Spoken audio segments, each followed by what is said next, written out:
Teaching এর যে 10 marks extra, এটাই হচ্ছে সিস্টেমের দ্বারা তৈরি করা নতুন ভার্সেস পুরনোদের যে দ্বন্দ্ব, সেই দ্বন্দ্বটা।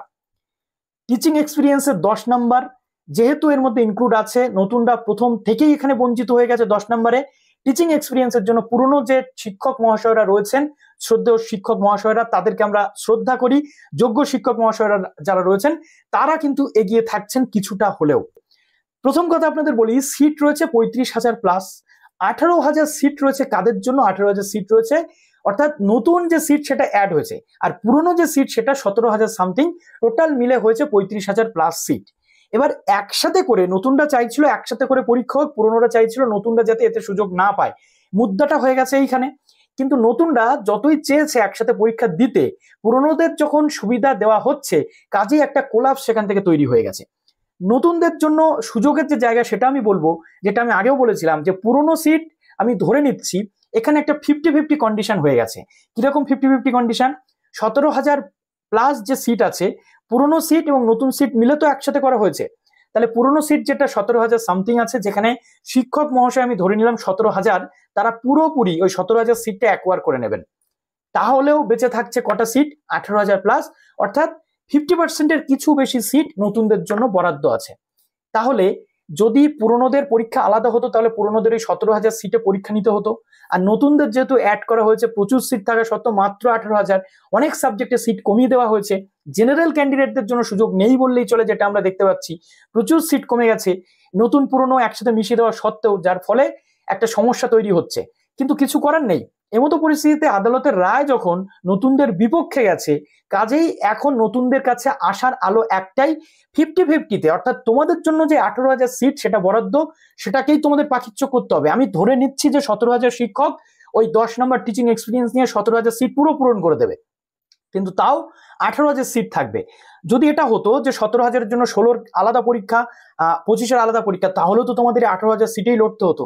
তোমরা মনে করো সেই 18,000 সিটটা তোমাদের, সেই সিট অনুযায়ী 50-50 যে রেশিও আছে সেটা নিয়ে তোমরা চলো। এবার আমি বলছি না যে 17,000 পুরো সিট 17,000 শিক্ষকই পূরণ করে দেবেন, মেবি সেখান থেকে 1-2,000 সিট নতুনদের জন্য বেরোতে পারে। তাই আশা এখনো শেষ হয়ে যায়নি, এর জন্য প্রচুর তোমাদের পড়াশোনা করতে হবে। আমি ধরে নিচ্ছি টিচাররা 10 নম্বর এক্সপিরিয়েন্স পেয়ে অনেক কিছু ফায়দা পেয়ে তারা এগিয়ে যাবেন, কিন্তু 17,000-এর বেশি তো তারা যেতে পারবেন না। বাকি রেস্ট অফ 18,000 সেটা কিন্তু তোমাদের জন্যই বুকড, এবং তার জন্য তোমাদের কিন্তু পড়াশোনা করতে হবে। এবার এর মধ্যে অনেক আনুষঙ্গিক বিষয় চলে আসবে, সেটাও বলে দিচ্ছি।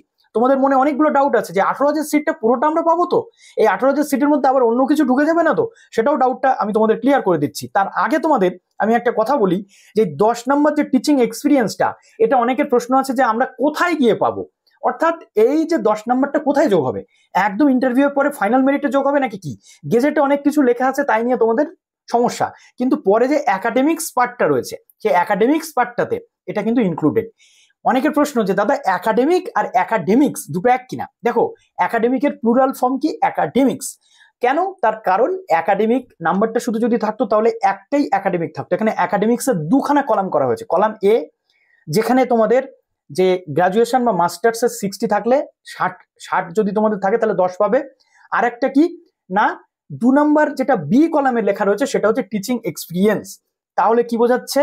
60 নম্বরের তোমাদের রিটেন পরীক্ষা তোমরা পাশ করবে, তারপরে তোমাদের তার সাথে যুক্ত হবে একাডেমিক্স মার্কস, এবং শিক্ষকদের যারা টিচিং এক্সপিরিয়েন্স রয়েছে তাদের আরো যুক্ত হবে 10 মার্কস। অর্থাৎ তারা 60, 10, 70, 10, 80 নম্বরের একটা যে রেশিও নিয়ে তারা ইন্টারভিউতে যাবেন। অর্থাৎ ইন্টারভিউর আগে এই একাডেমিক্সের সাথে টিচিং এক্সপিরিয়েন্সের যে ভাগ 2 নাম্বার কলাম, সেটা কিন্তু শিক্ষক মহাশয়রা পাবেন। অনেকের এখানে ডাউট আছে যে ইন্টারভিউর পর একাডেমিক্স যোগ হবে, একদমই নয়।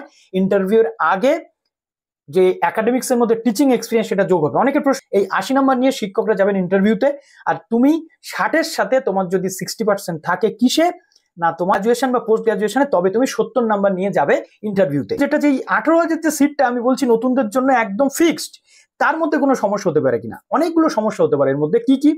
এক হচ্ছে প্যারা টিচার যারা রয়েছেন বা কন্ট্রাকচুয়াল, ডিআই অ্যাপ্রুভড কন্ট্রাকচুয়াল, যে সে কন্ট্রাকচুয়াল চান্স পাবে না, 10 নম্বর টিচিং এক্সপিরিয়েন্স নিয়ে ঢুকতে পারবে না। কারা পারবে?